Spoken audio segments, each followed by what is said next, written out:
भगवान का भजन करने के लिए और कर्म का भोग भोगने के लिए। भजन करो, भोग भोगो, पूर्व में करा है, आज भोगेंगे। तो मनुष्य की देह में ही ज्ञात होता है कि हमने कुछ करा होगा, इसलिए हमको दुख मिल रहा। हमने करा होगा तो हमको तकलीफ मिल रही।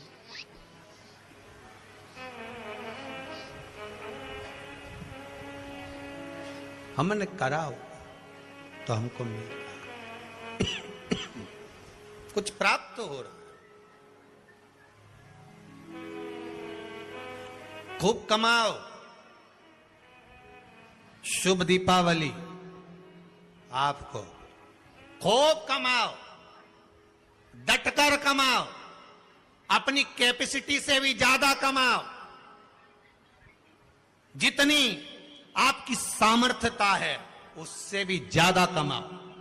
और मेरी मैया लक्ष्मी तुम्हारे यहां 2 पांव से नहीं, अष्ट लक्ष्मी पूरी 16 पांव से आए, हम मना नहीं करें, खूब आए, मना नहीं है। पर उस कमाई में भगवान से प्रार्थना करना कि धन आए तो अभिमान मत आने देना, अहंकार ना आए, बस इतना ध्यान रखना।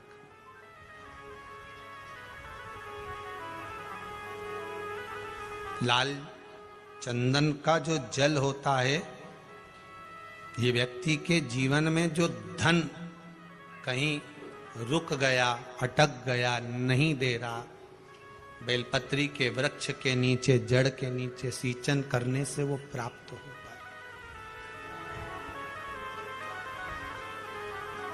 अथर्ववेद में छंदो ज्ञान उपनिषद में, दोनों में, अथर्ववेद में भी वर्णन है और महाराज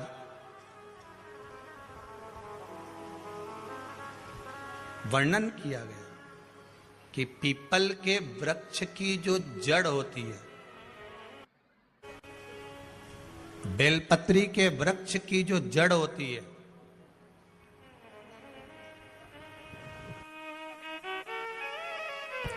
और आंवले के वृक्ष की जो जड़ होती है, इसके नीचे स्वर्ग का निवास होता है।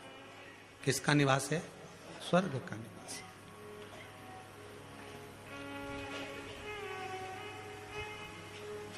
अथर्ववेद में भी कहा और छंदो उपनिषद में भी वर्णन करा।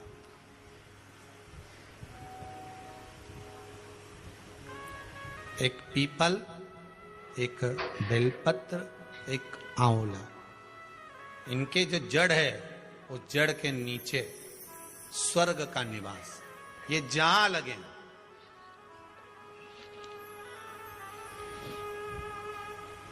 बस एक बात का ध्यान रखिए उसके लिए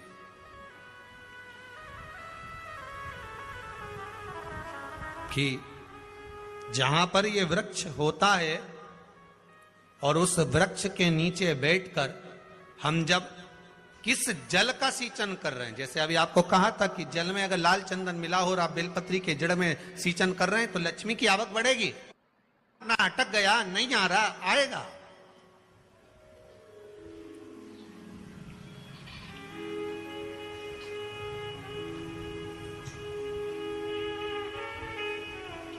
पीपल की जड़ में इत्र का जल, पीपल की जो जड़ होती है उसमें इत्र का पानी, थोड़ा सा जल, उसमें थोड़ा सा इत्र का भाग हो महाराज, और आप भगवान पीपल देव, पिपलेश्वर महादेव का स्मरण कर कर पीपल की जड़ में अगर जल चढ़ा रहे हैं और मान लो शरीर में कोई कष्ट हो गया है, शरीर में कोई रोग हो गया है, कोई मालूम पड़े ये हाथ 4 दिन से दुख रहा है, या 4 दिन से ये नस दब गई है, या ये कमर दब रही है, तो आप 2-4 दिन कर देखो। कलश के अंदर जल, जल में इत्र का थोड़ा सा भाग पीपल की जड़ के नीचे आप उसका सींचन करिए पिपलेश्वर महादेव के नाम से। उस जल को थोड़ा सा भाग लेकर आ जाओ उसी में से जो चढ़ाया है, और उस स्थान पर जहां कष्ट है उसको लगाना प्रारंभ करिए। 2 दिन 3 दिन कर कर देखो। प्रैक्टिकल करने में क्या जाता है? सीवर वाला महाराज झूठ बोल रहा हो तो प्रैक्टिकल करने में क्या जाए, अपना करते रहो। जिन जिन ने प्रैक्टिकल करे उनका रिजल्ट यहां सामने है, जिन जिन ने करे। और अभी और पत्र रहेगा पढ़ने के लिए, हो अभी कहीं का भजन आएगा जब देख लेंगे।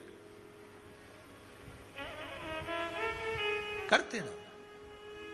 तीसरा, महाराज आंवले के वृक्ष की जड़। आंवले के वृक्ष की जो जड़ होती है, इसके नीचे शिव महापुराण की कथा कहती है, विष्णु पुराण कहती है, स्कंद पुराण कहती है महाराज कि भगवान नारायण स्वयं इस जड़ के नीचे अपना विश्राम करते हैं महाराज, इस जड़ के नीचे। प्रयास करा करो, एक चुटकी हल्दी, कितनी? मात्र एक चुटकी हल्दी, आंवले के वृक्ष के नीचे भगवान हरि हर महादेव, कौन से महादेव हैं? हरि हर महादेव के नाम से रखकर उस पर पूर्व मुख कर कर, पूर्व की ओर मुख कर कर जल समर्पित करना प्रारंभ कर दीजिए। आप अगर प्रयास करेंगे, शुक्रवार की शुक्रवार करें या नवमी की नवमी करें, अष्टमी की अष्टमी करें, प्रदोष की प्रदोष कर लें, सोमवार की सोमवार कर लें, तो आंवले की जड़ के नीचे अगर हमने हल्दी रखकर जल का भाग समर्पित करा है पूर्वभिमुख होकर, तो अगर व्यापार नहीं चल रहा है, 1 हफ्ता हो गया, बैठे हुए हो, कोई ग्राहकी नहीं है, तो एक बार करो, दूसरी बार करने जाओगे तो आप अपने आप दौड़ कर जाओगे कि मेरा 1 हफ्ते से व्यापार अच्छा चल रहा है। आप दूसरी बार करोगे तो आपको ये ज्ञान उपदेश ये प्राप्त हो जाएगा, अपने आप रिजल्ट सामने आएगा कि हाँ, हमने आंवले के वृक्ष के नीचे हल्दी को समर्पित करा था और उसको चढ़ाने के बाद हमने जो जल चढ़ाया है उसका फल हमको प्राप्त हुआ, उसका फल हमें मिला है।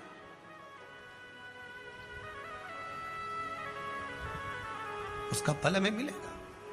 कोई भी क्रम करे, हम फिर कहेंगे, फिर निवेदन करेंगे, कुआं खोदो, एक जगह खोदो, पानी निकलेगा। कभी यहां भटक गए, कभी वहां भटक गए, थोड़े दिन यहां आ गए, थोड़े दिन कहीं दूसरी जगह चले गए, फिर तीसरी जगह चले गए, चौथी जगह चले गए, भटक रहे हैं। अब बाबा से विनती करना, अब नहीं भटकूंगी चाहे कुछ भी हो जाए, बहुत भटक ली, सारी दुनिया में जाकर घूमी आई, सबसे निवेदन कर कर आ गई, अब मेरे बस की नहीं बची, अब तो तेरा दरबार है और तेरा भजन है, इसके सिवाय कुछ नहीं करूं। श्री शिवाय नमस्तुभ्यं, श्री शिवाय नमस्तुभ्यं, श्री शिवाय नमस्तुभ्यं, श्री शिवाय नमस्तुभ्यं, इसके सिवाय कुछ नहीं करो।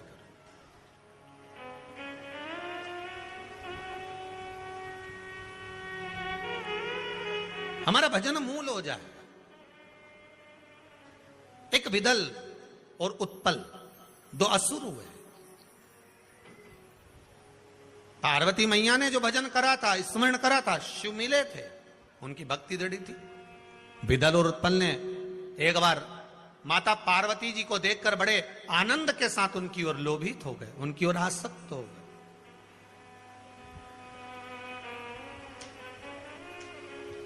जो जो राक्षस, जो जो असुर भगवान की ओर लोभित हुआ, भगवान ने उसका कल्याण कर दिया।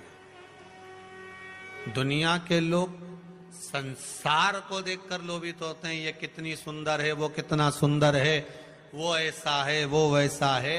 हम काया देख रहे हैं, केवल शरीर देखा।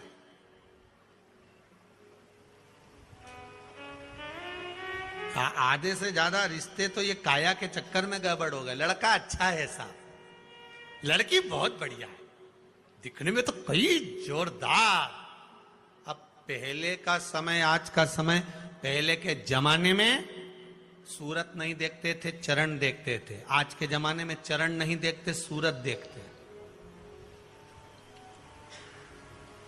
फिर वही वाली बात आ गई, किस कलर के कपड़े पहनूं कि भगवान मुझे मिल जाए। शिव महापुराण की कथा कहती है, कपड़ा बदलने से परमात्मा नहीं मिलता, कलेजा बदलने से भगवान तुम्हारे सामने आकर खड़ा हो जाता है। कलेजा बदलना, कपड़ा बदलते बदलते तो जिंदगी निकल जाएगी, भगवान नहीं मिलेगा। पूरी जिंदगी निकल गई। क्या हुआ कपड़ा बदलने से? वो रावण ने बदला था, क्या हुआ? कपड़ा बदलने से भगवान ने।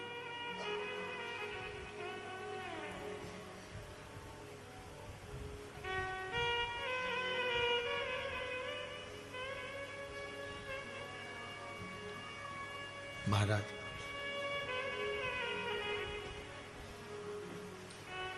तुम काशी जी में रहिए और भोले जी को भजिए, और मुझे भोले जी को नाम बड़ा प्यारो लागे।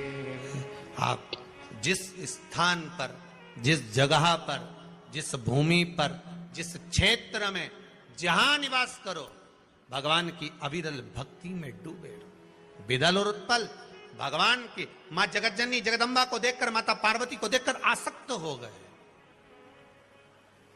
आसक्त हो गए। हमें शरीर देखकर आसक्ति नहीं प्राप्त करना।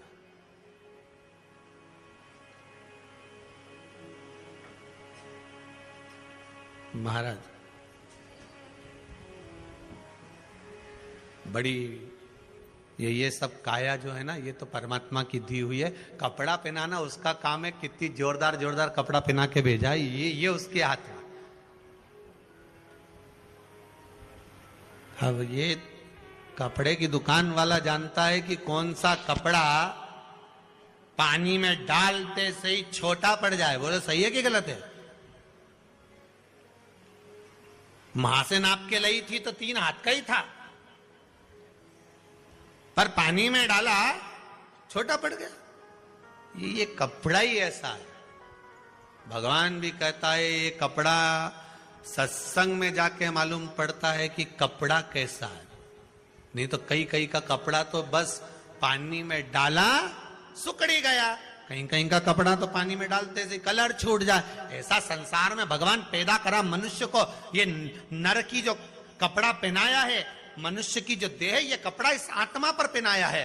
और भगवान देखता है, इस सत्संग रूपी जल में डुबो कर देखता है कि कपड़ा छोटा पड़ रहा है कि कलर निकल रहा है। छोटा पड़ना और कलर निकलना ये 2 अलग अलग बात है। कपड़ा छोटा पड़े मतलब समझ लो कथा में बैठते से नींद आ जाए, मतलब कपड़ा छोटा पड़ गया। और कलर निकल गया मतलब कथा में बैठने के बाद भी ये जीवड़ा नहीं लगे, मन नहीं लगे, तो समझ लो कपड़े का कलर निकल रहा है, मन नहीं लग रहा। सब तो बैठे रे।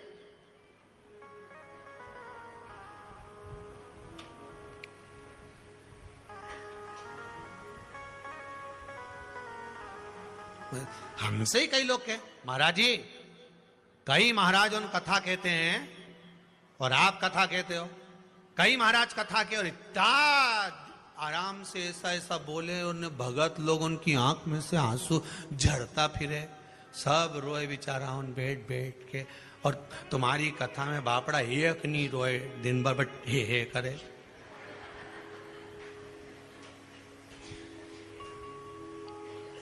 और तुम भी व्यासपीठ पे बैठ के बस हंसता रहो ने ठिठोली करता रहो। है? तुम्हारी भी आंख में आंसू नहीं आए। और बाकी का महाराजन तो कथा के नहीं बापड़ा सब झड़ता फिरे। 25 बार मुंडा साफ कर ले, 2-4 बार तो सपेट ले। अब तुम तो तुम्हारी संपट नहीं पड़ेगी, तुम सब ठिठोली, सब हंसे और तुम भी हंसो। अरे भैया, पूरे ब्रज में घूम लेना, पूरे ब्रज में घूम लेना। और एक बार ब्रज में घूमने के बाद में नंदगांव जाना, गोकुल जाना। कौन कौन गया जरा हाथ उठा, जितने लोग उठाए सब उठाओ जो नंदगांव गोकुल गए। मां क्या करते हैं, घुटने घुटने चलो, जम के हंसो। अब उस समय पे तुम्हें हंसी आती है, पर नहीं, पर तुम्हें हंसना पड़ता। बोलो सही है कि गलत है? क्यों हंसाते हैं नंदगांव में, क्यों हंसाते हैं गोकुल में, क्यों हंसाते हैं ठाकुर जी के सामने? क्योंकि वो ब्रजवासियों को मालूम है पूरी जिंदगी रोने के लिए पड़ी है, मुस्कुराने के लिए तो भगवान का दरवाजा होता है। मुस्कुरा लो।